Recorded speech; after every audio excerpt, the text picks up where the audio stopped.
You're listening to the home of all things Lindenwood sports. It's the Lions Den on KCLC HD through the Tower and on the Roar Network YouTube channel. Alrighty, good evening Lindenwood University, and welcome back to the Lions Den.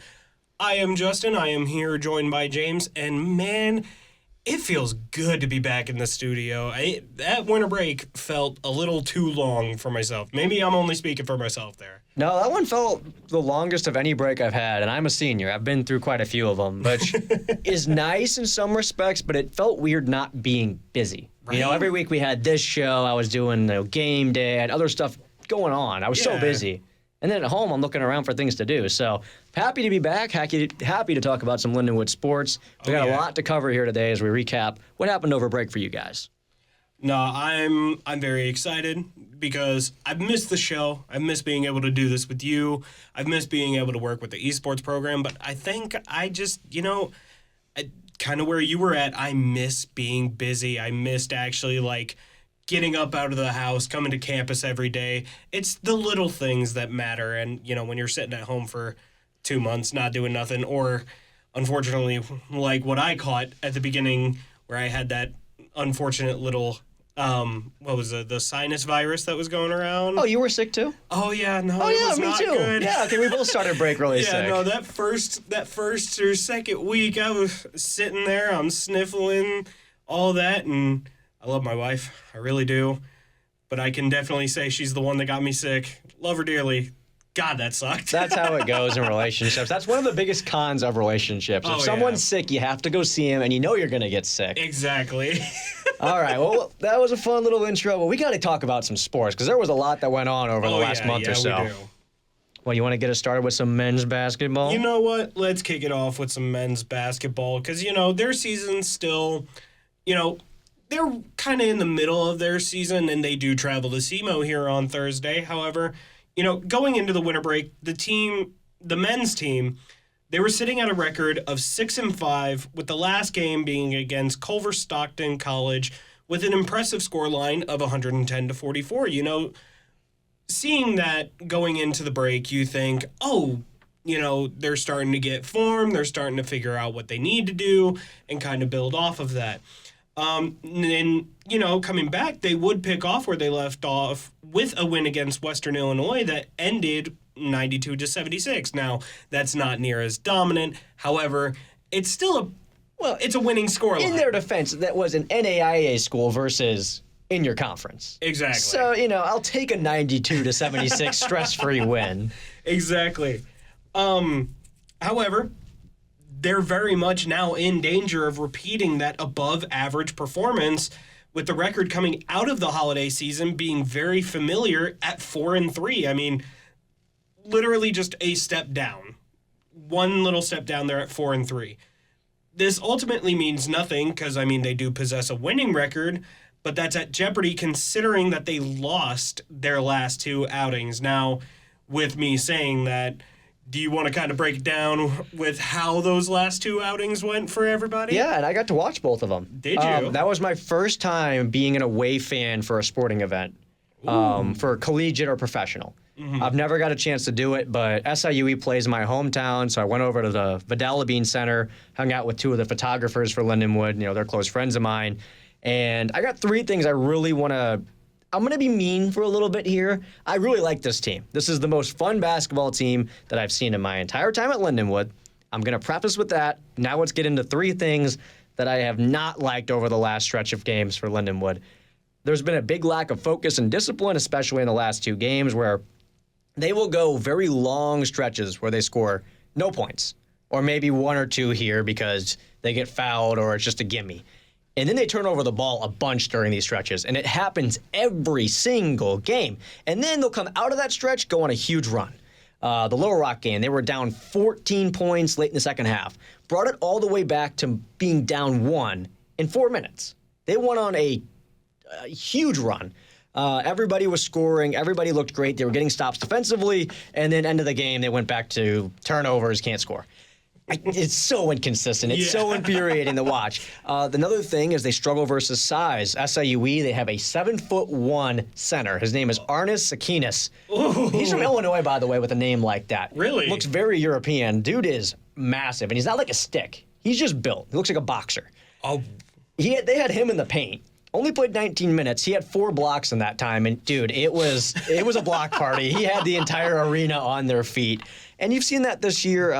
You went against Little Rock. They're one of the bigger, stronger teams in the conference. Mm-hmm. When they can't attack the paint, they got to shoot from the outside, and they only have one guy that can truly shoot in Aeneas Futrell.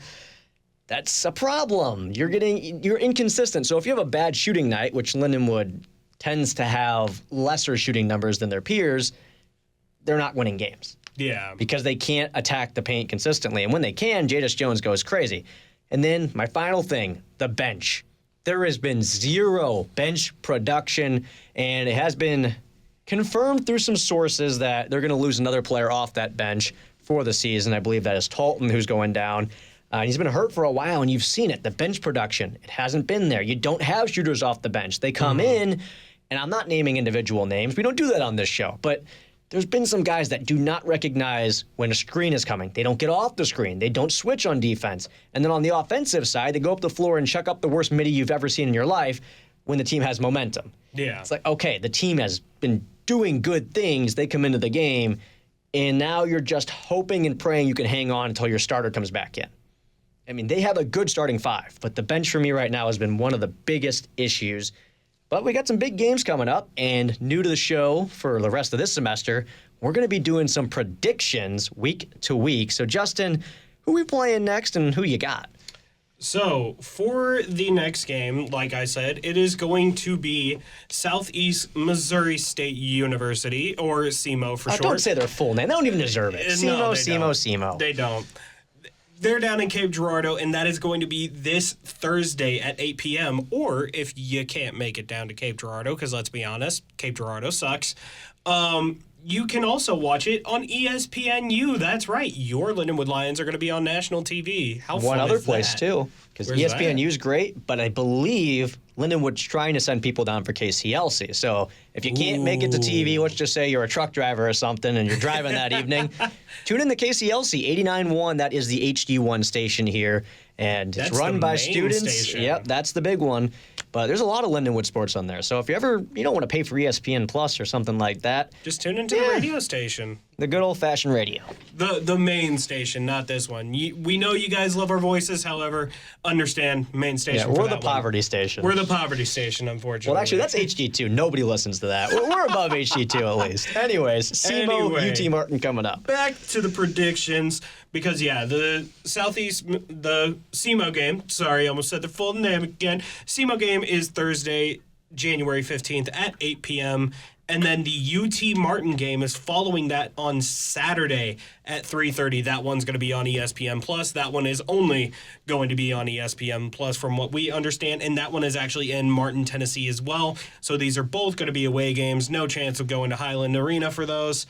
But again, 3:30 p.m. Saturday for the UT Martin game. Now, my prediction on that one, we are going to take an L at SEMO.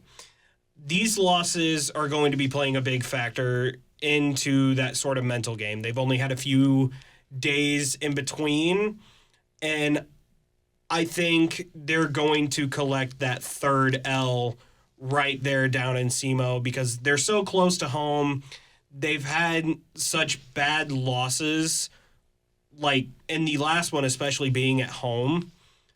I think they're going to go down there, and it sucks because this is on national TV. I don't think it's going to be a blowout. I think it is going to be close, but I think the Lions, kind of like what you said, the inconsistency with the shooting, it's going to show at SEMO, and I think the pressure is going to hit them a little bit. However, I think they're going to come back with UT Martin. I think they're going to get that win.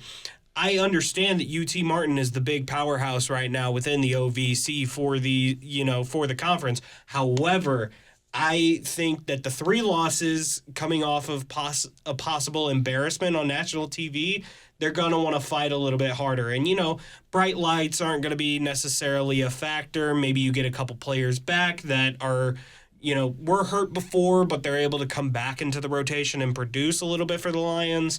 I think the UT Martin game is going to be a W, but yeah, I think under the bright lights, Lindenwood is unfortunately going to take the loss on Saturday. Not Saturday, Thursday. Well, I'm going to disagree with you on the UT Martin game. I'll start with that one, I guess. I think UT Martin is just too deep. They are far and away the best team in this conference. It's their conference to win this year. It's also their conference to lose. I mean, they are the team that it's kind of come out of nowhere. I know people expected them to be good, but they put up some really good performances in their non-con against bigger teams. Yeah. And in the OVC, they're still taking care of business. Now, the SEMO game, I think it'll be really close. Like, come down to the last possession, as it seems to always be with Lindenwood this year. But they are almost the exact same team as SEMO, statistically. Yeah. But SEMO gets scoring from everyone, where Lindenwood, we get scoring from about 3 guys. Jadis Jones, Aeneas Futrell, Clayton Jackson. If they struggle or they have bad shooting days, or let's just say they're stacking the paint to take away Jadis Jones, and then Aeneas can't shoot for whatever reason, or Clayton Jackson's having shooting issues, we're going to lose. Yeah. Whereas SEMO, everybody's a threat on their team, and they also rebound a little bit better than us. They're at home, and they're not afraid of the big stage because their program has been there, done that in the past. Yeah. So you're going loss, win. Yes. I'm going L. We will keep track of this throughout the entire season. Yeah, we will. I guess we can do weekly and reset it and then just keep other stats as well. It's our first time doing this. This was a very recent addition to the show.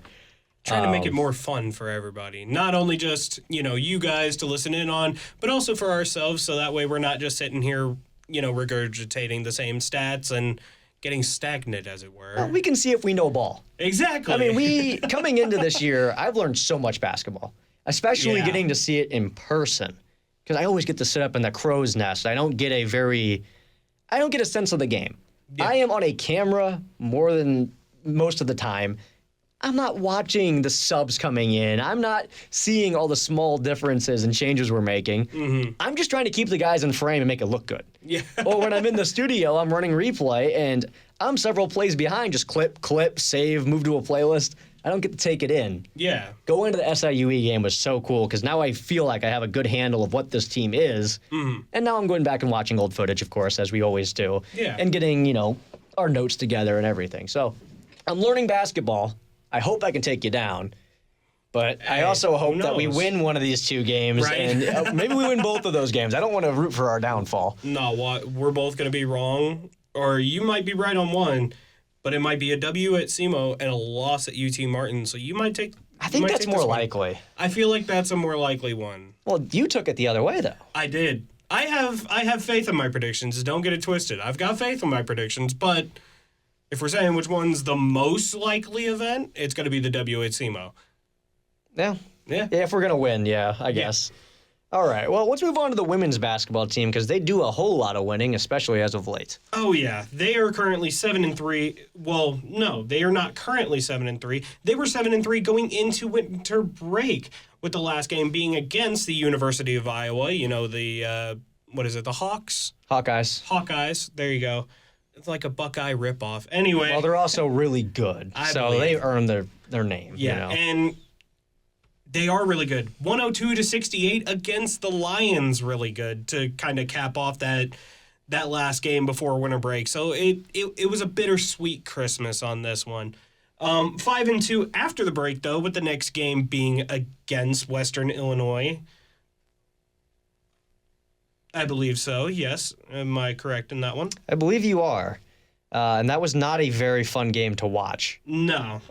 Because if I remember correctly, Western Illinois' best player fouled out early in that one, and Lindenwood just had an awful, awful game.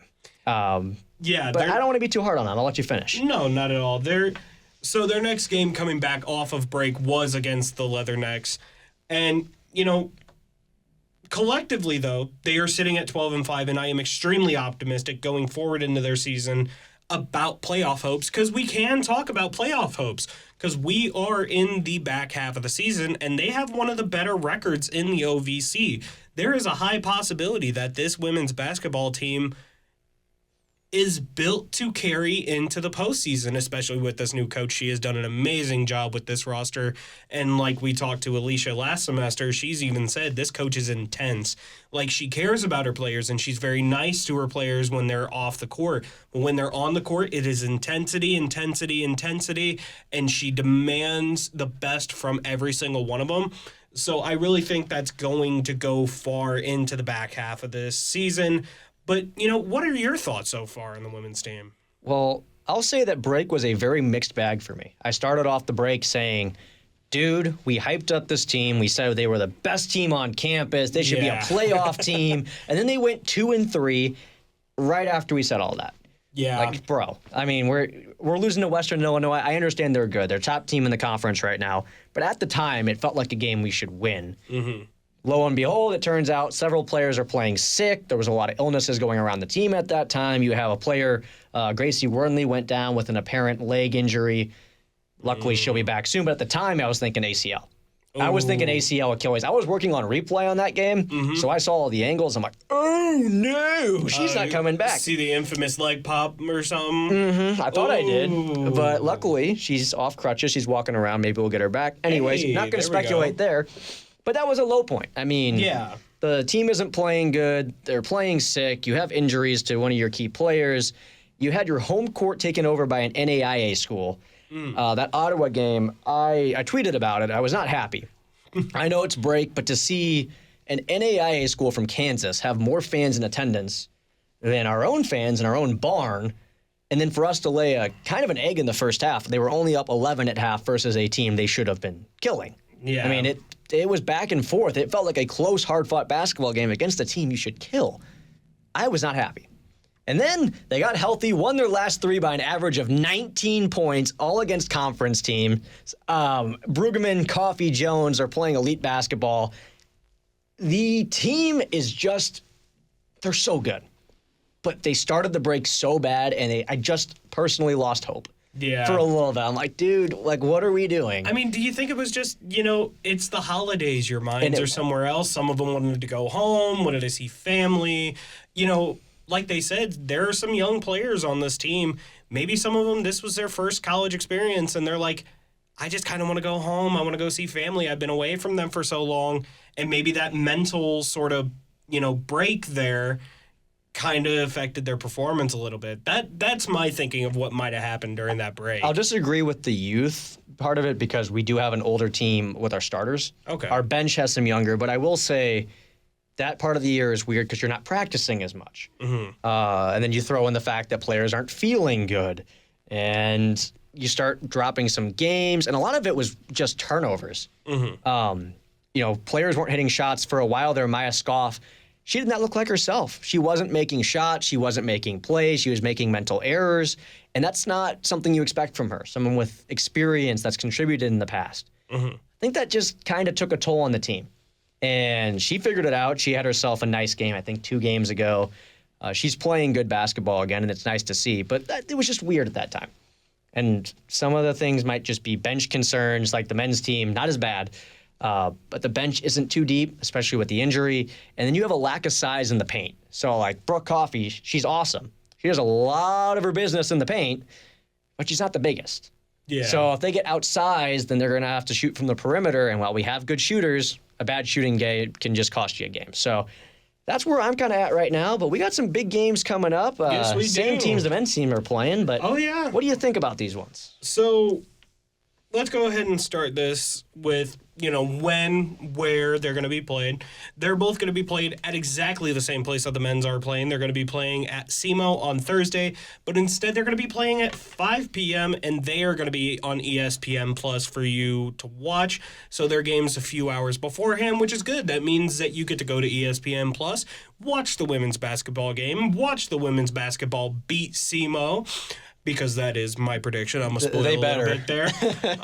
Beat SEMO, and then you can tune into ESPNU, or even better, 89.1 KCLC.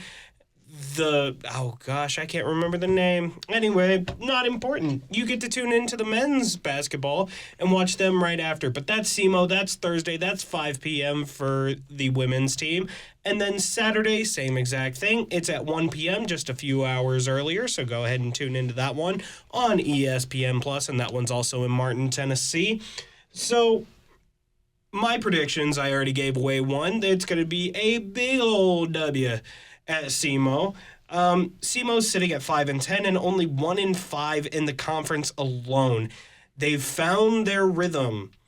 The Lions have found their rhythm with the last 3 games being against conference opponents and being so decisive with how they want to score, how they want to play a team ball. I think SEMO is nothing more than just a slight bump in the road, not even that much of a bump, more like a pebble in the road. Basically. Easily just kind of brushed aside. I think the Lions take that one, no doubt in my mind. And then I also think it's going to be a big old W at UT Martin. You know, they're only slightly better than SEMO, where they're 3-3 in the conference. But I still don't think that's going to be near enough to play on the same level as the Lions. If you are not even able to compete, like, you are able to compete well within your own conference, there's no way you're going to be able to play a powerhouse team like this, especially when they're on that run. So I definitely think that we are going to be on a 5-game win streak after this weekend. I think the Lions have a great weekend for themselves. I'm going to have to agree with you, but I don't think it's going to be that big of a win versus UT Martin. I mean, SEMO, you know that they are playing bad basketball. Mm-hmm. They are booty butt cheeks. They are not good. And it's could be a trap game, but we have the benefit of it being a rivalry game. So usually you show up for rivalry games. I'm not too concerned there. UT Martin, they are a pretty solid, well-put-together basketball team, but they struggle to rebound badly. They are last in the OVC in rebounding margin. Lindenwood, while they're not the greatest rebounding team in the world, they are much improved. I think that's going to be the big key in that one. You know, even if we miss shots, get some offensive boards, reset that shot clock, and go after it again. And on the other side, UT Martin's not going to get those second chances that they're most likely going to need if they want to win this game. So I'm going W. We're both thinking the exact same thing here. But I just think 110%. UT Martin's going to be a bit more of a challenge.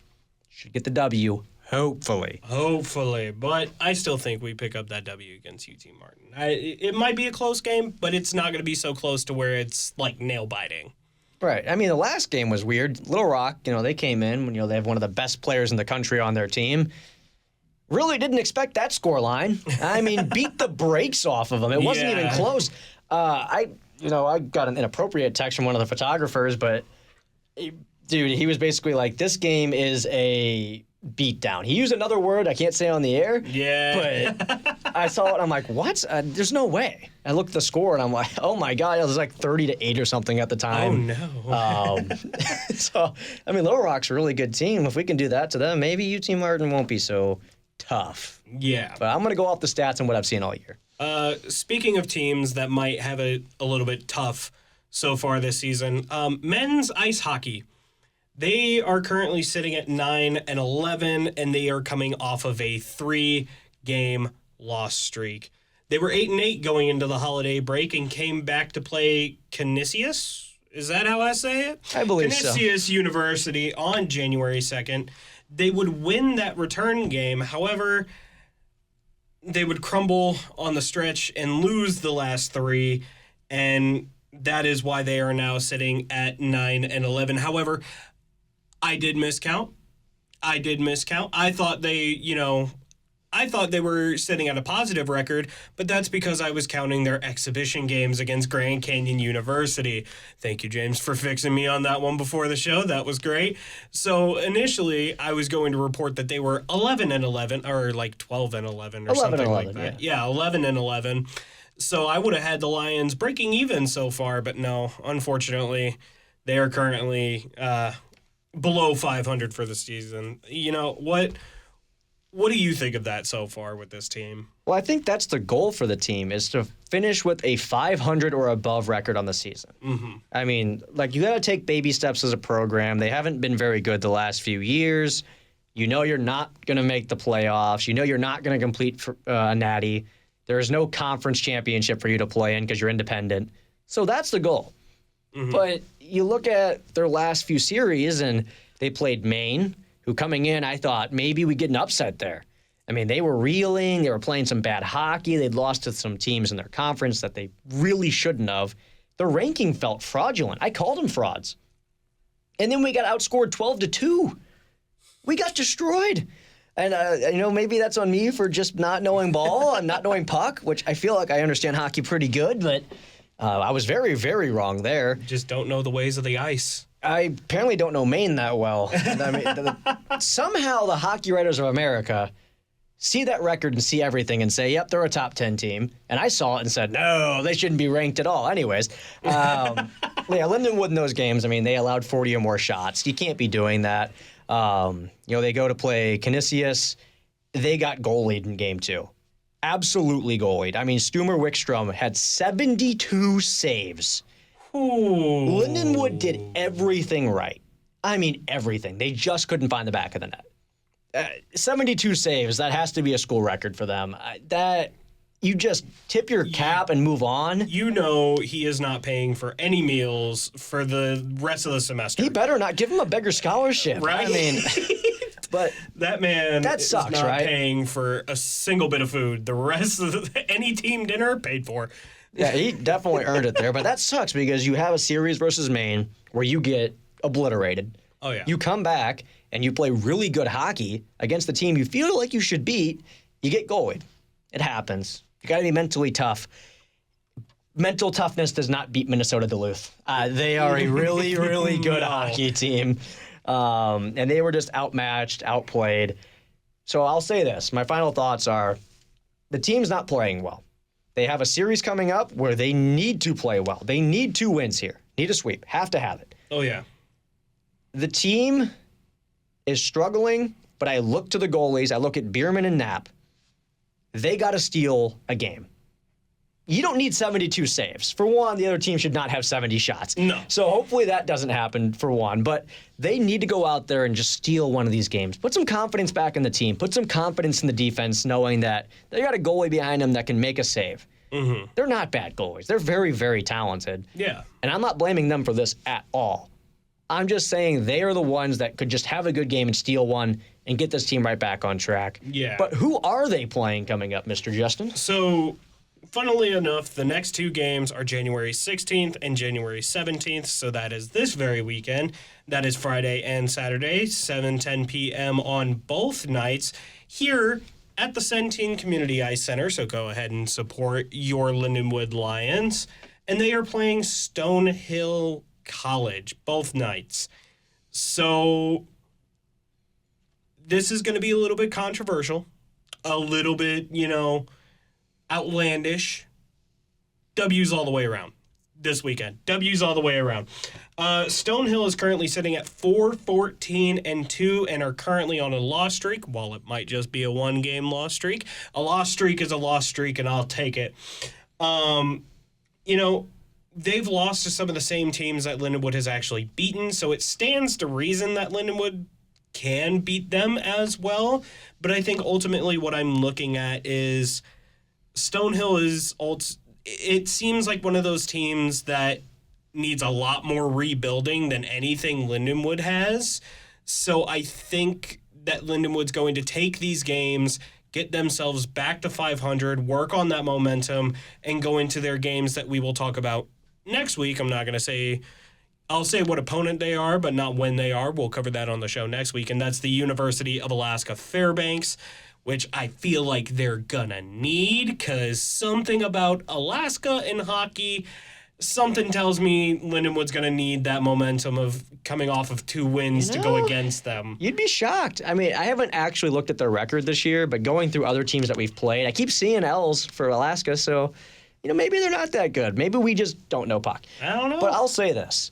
Stonehill, as a program, is the place. I'm going to give them bulletin board material here. This is maybe they should just put this on their bulletin board before they play Lindenwood, because I'm going to call them out here. But this is the place that if you're a hockey player that just wants to stay, you played Division I at one point, that's the place you go. Because they're not good. Their program has struggled so much over the last few years. You go back 2 years ago, they had less than 5 wins on the season. One of those wins was against Lindenwood. At their lowest of low, being one of the worst teams in the entire country, they found a way to beat us. They always find a way to take one game in a series. And it's so annoying because these are games that we should be winning. We should sweep these series. It's Stonehill. Oh, yeah. They are 4-14-2, as you said, and they're last nationally in strength of schedule on the season. Like, you're not playing... They have played some good teams. Yeah. And I do have a stat on that because they've actually played good against some of these top teams. But your strength of schedule is not good, and you're still not a very good hockey team. But what concerns me is the fact is, in their 7 ranked games in the season, they've only lost by an average of 1.6 goals per game, which means they were probably trailing late and then give up a goal with the goalie pulled. They're playing really close, really hard against good teams. 3 of their 4 wins on the season were in the first game of a series. So, my prediction, Lindenwood's going to drop the first one and then pummel them in the second one. I'm going loss, then W. I want to see both. Just like you said, you want to see 2. That's what you're predicting. That's what should happen. But I got a bad feeling. Stonehill always does this to us, and I'm tired of it. Like, whenever we lost to them 2 years ago, all the comments online were like, dude, Lindenwood, like, come on. Like, people weren't, like, laughing at us. They were just disappointed. Yeah. I know it's 2 years ago, and that's a completely different coach, completely different team, but that is one of the worst losses in the history of Lindenwood athletics, and it's against this team, and for whatever reason, they have our number in one of the 2 games of every series we play. So... See, that's just wild to think of. I hate it. But, yep, L then W, WW. WW. But sticking with the hockey talk, we are actually going to swap over to the women's side and talk a little bit about them and their a little bit of season recap. But mostly, I want to shout out a couple players.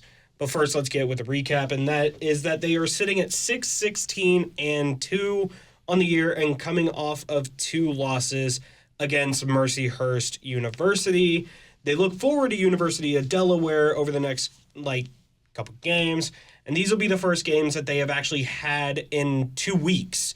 So they played on the 3rd. They're playing the University of Delaware on the 16th. I'll get the exact date and time whenever we get to the predictions.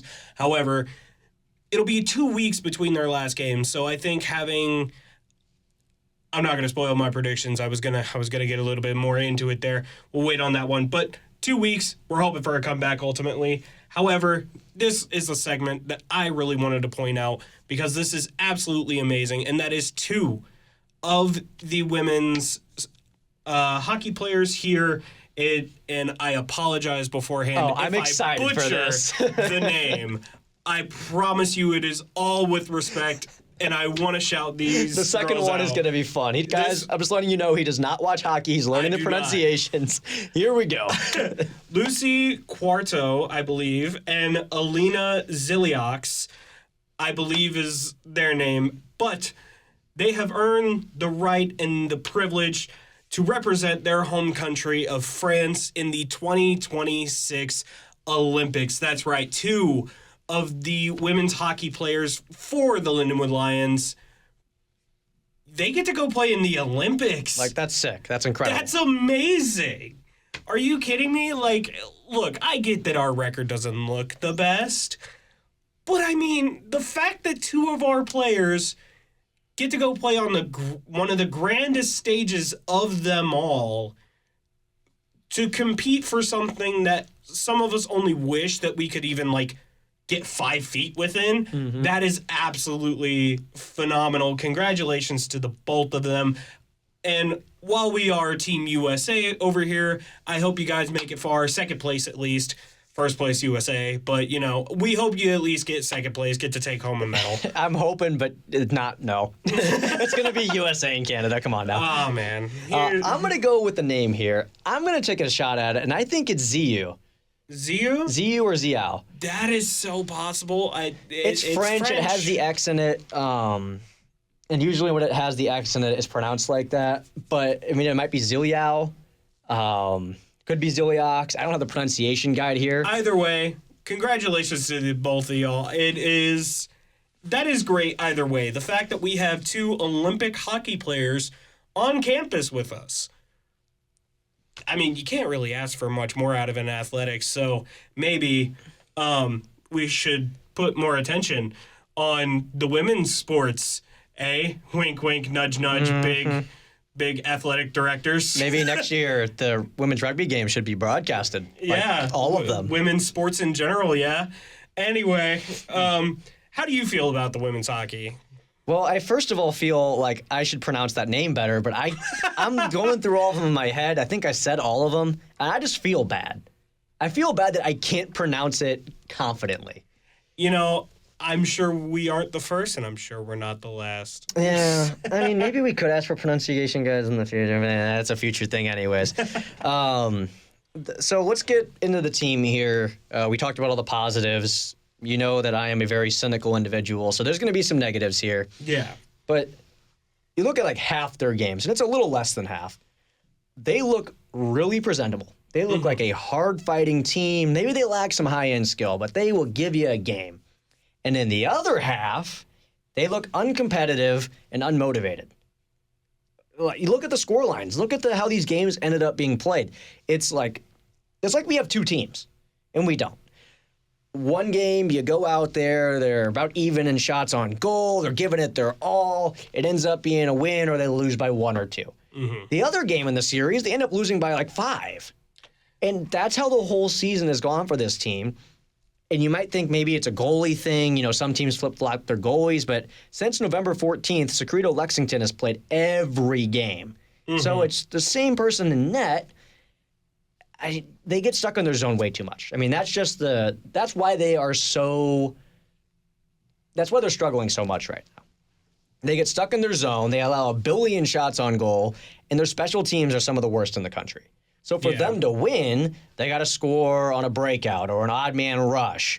They can't rely on their power play. Their penalty kill is awful, so they can't take penalties. They also don't do a whole lot on the power play. They're actually better 5-on-5 scoring this season.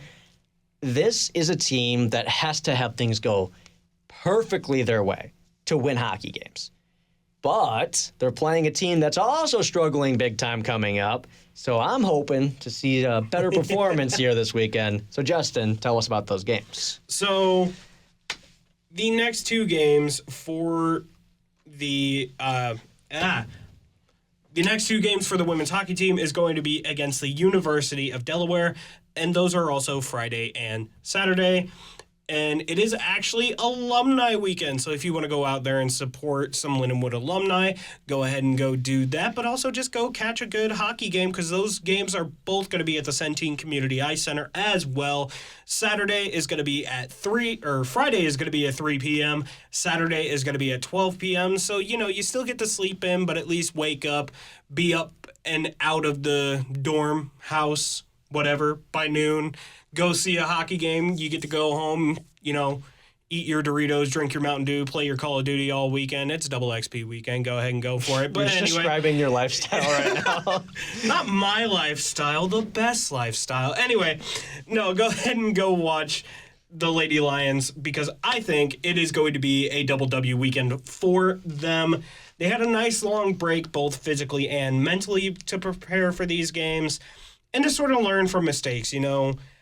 Maybe they had to play around the holidays, but at least they got 2 weeks off before classes started back up again and before the stresses of everything had to, you know, come back into the fold. But they had 2 weeks to where they could recuperate physically, mentally, go over what they did wrong, maybe fix a few things here and there. So I think this is going to be a double W weekend. But also on top of that, I think that they're going to want to play for their teammates. The fact that 2 of them got in for the Olympics, they are going to want to play hard for them the rest of the season to kind of give them that boost of confidence of like, hey, we have your back. We want to be there for you. We're proud of you. And I think that they're going to sort of ride that high for the rest of the season. But at least for the next 2 games, they're going to be riding that high with a double W on University of Delaware. I want to agree with you. I really do. And this is a really hard team to pick. just the matchup in general because it's let's be real, Lindenwood is kind of a bad hockey team this year. Yeah. At least by the record statistics compared to their peers. And usually with these types of teams, it's easy to pick. You just say, well, they're going to lose. Yeah. You got Delaware on the other side, who is not very good, but has beaten you on the season. So I'm going to have to grasp at some straws here. They haven't played a game in 13 days. Well, not to now, but until the game time. And I feel like with a team like this that isn't always on the same page, that has big inconsistencies game to game, this is not good for them. I think them playing more often is good because it allows them to continue building confidence. They're consistently out on the ice, building chemistry with their lines, figuring out ways to cover up their flaws. When you get a break like this, you're going to come back. Yeah, you'll be rested, but you haven't played in a while. And I don't think that's all that good for this team. It's that rest versus rust argument. And then you look at the last series they played versus Delaware. They played really good in both games, which is a great sign. That was probably the only time this year where they've played 2 games back-to-back and looked really competitive. Yeah. There might be some other times you could make that argument, but this was my highlight of the season. This was the best they played. That was in their barn. Back in ours, I'm going to go loss, then W. I just can't fully trust this team to pull off a sweep. It's kind of the same thing with the men's team, just those inconsistencies, lack of confidence, no momentum coming in.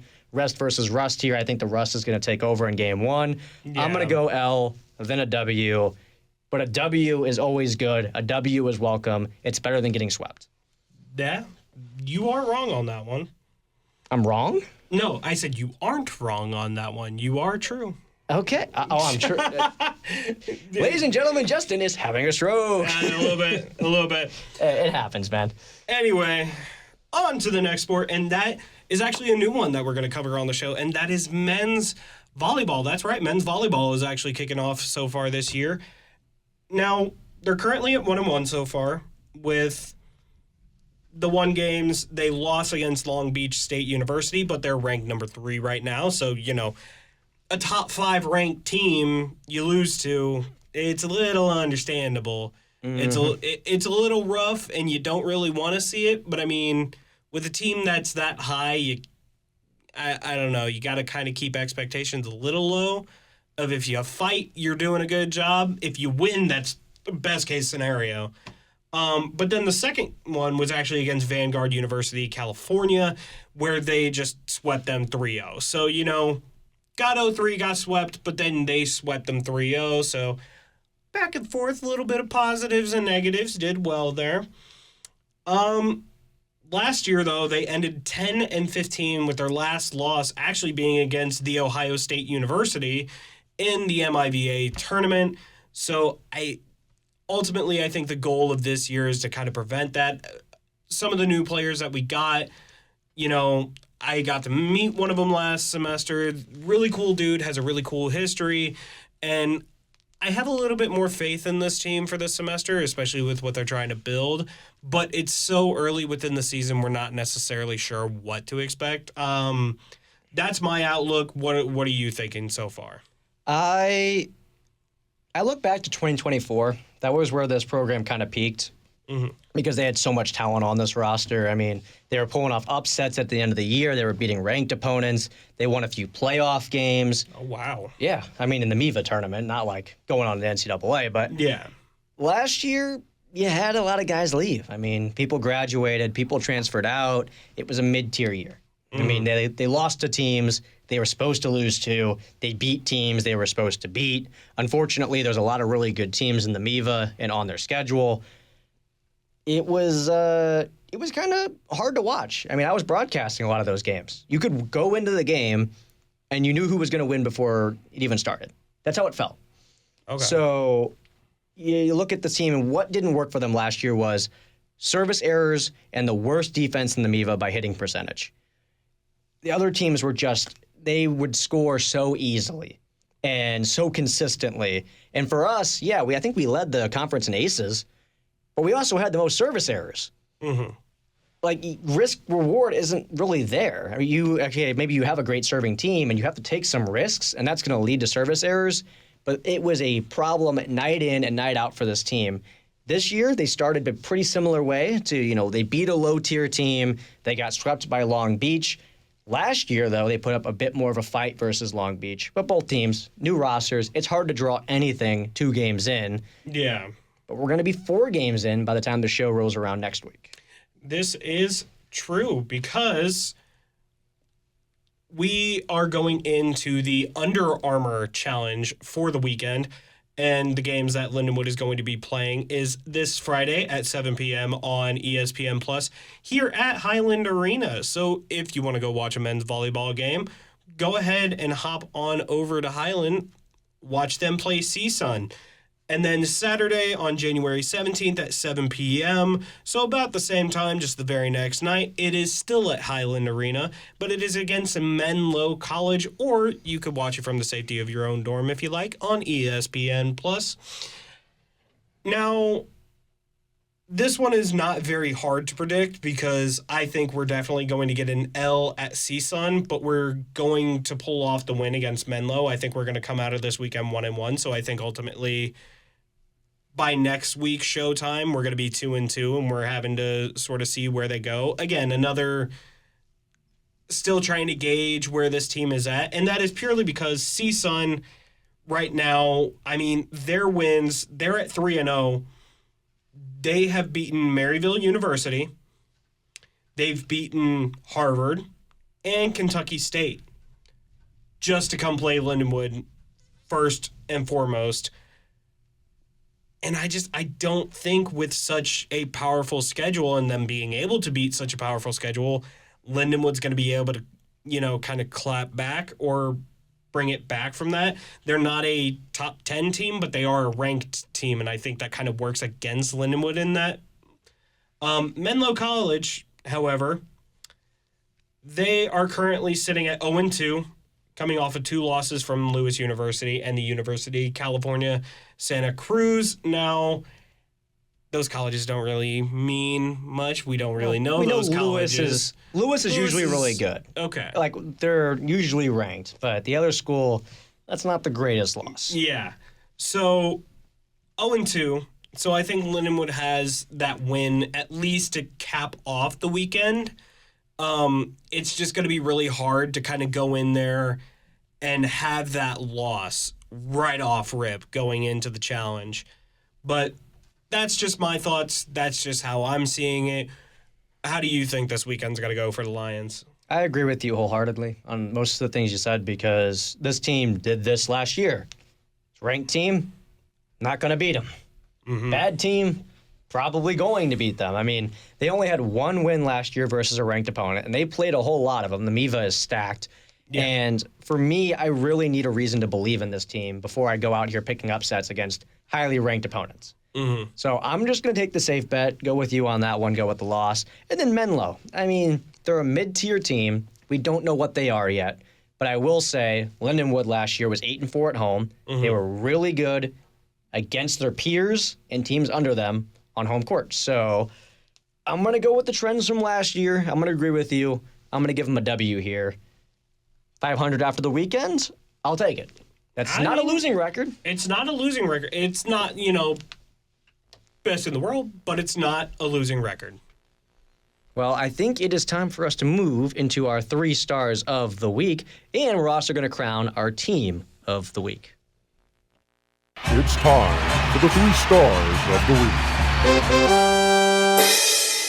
Alrighty, so to start off our 3 stars of the week, number 3 is Zach Solomon.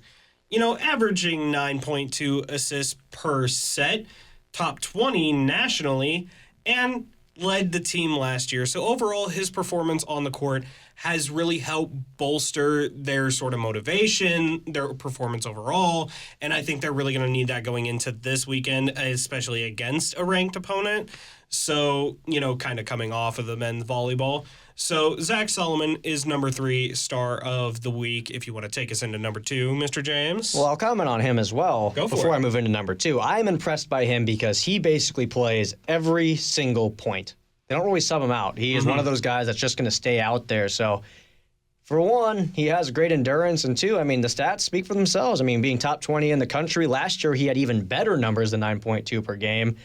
And, I mean, part of the reason why it's down is because they played Long Beach. I mean, one game's against tops in the country, the other game's against a bum. So I'm expecting those numbers to go up. Maybe he'll get in the top 10 this year. But coming in at number 2 this week, we got Jadis Jones. Now, he's only played 2 games in 2026, but he's averaging a double-double in those games. He's 11th in the country in field goal percentage. And, man, when teams can't stack the paint for 40 minutes, he is a consistent threat the entire time. If we're having a well-balanced attack, he's almost an automatic bucket. Oh, yeah. He took over the first half versus SIUE. He was the only reason why we stayed in that game. And, yeah, the second half, they kind of figured out our offense. But, dude, he was making all sorts of shots around the basket. That's why he's our number 2 star of the week. And to cap off, we're going to hop on over to the women's basketball side. And we are actually going to go with the OVC player of the week for women's basketball, and that is Brooke Coffey. She had her career high 29 points versus SIUE. She's shooting 53.9% from the field, top in the conference, by the way, so kudos on that one. And she is this team's true paint threat at only 6'1". So not exactly the most stereotypical basketball height because, you see people there wanting like 6'5" or above. However, with the career high that she just came off of, shooting well over half and everything, height or not, she is a threat no matter where you put her on the court. So top star of the week is Brooke Coffey. Yeah, now, she is so impressive. I know I just completely cut you off, but No, dude, go. she's only 6'1". Mm-hmm. She's also like when you think of bigs in women's basketball, you think of the one lady from Iowa State. Brooke Coffey's not built like that. No. But she is so good down there. She puts on so many moves. She can shake, she can shimmy around, and people just can't guard her. No. And she's making her shots, and it's not like she's one-dimensional. It's not like she's just straight up like a Jadis Jones that goes down there and does her business. She can shoot the long ball. She can shoot the midi. She's really good all around. I mean, she can pass the ball. She's good on defense. She's not a liability anywhere. Yeah. So I am really, really excited to see where she goes the rest of this season. And I think we both can agree on that. I think that's going to be awesome. Now, to cap off the show, we are going to introduce a new one. Normally, we just do the 3 stars, and that is the end, and you don't get to hear our beautiful voices for another week. However, we are going to add one more segment, and that is the team of the week. Now, this week, this is picked by me and James. However, we are going to put a poll on both of our Instagrams, and we want to hear from you, the Lindenwood students, because that's what this show is for. It's for the students.